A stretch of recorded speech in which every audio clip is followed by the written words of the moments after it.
জীবন দিয়ে কাজ করতাম খালি মানুষের হৃদয় জয় করার জন্য। মানুষের হৃদয় জয় করা মানে আসিফ নজরুল, যিনি শহীদ আল্লামা দেলোয়ার হোসেন সাঈদীকে ধর্ম ব্যবসায়ী বলেছিলেন। দেলোয়ার হোসেন সাঈদীর ফাঁসি রায় কার্যকর করার জন্য অনন্য ভূমিকা পালন করেছেন আসিফ নজরুল। সাঈদীর বিরুদ্ধে আসিফ নজরুলের লেখাগুলো আন্তর্জাতিক অপরাধ ট্রাইব্যুনালে রেভিটেন্স হিসেবে দেখানো হয়েছিল।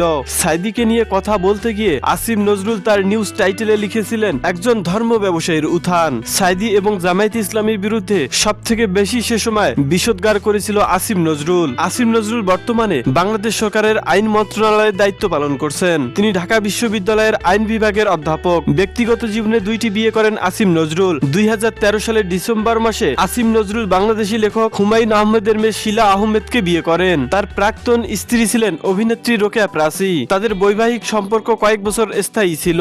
নিরীহ আলেম শহীদ আল্লামা দেলোয়ার হোসেন সাঈদীর বিরুদ্ধে আসিফ নজরুলের লেখালেখি এদেশের সাধারণ মানুষ কিভাবে নিবে? আপনার মন্তব্য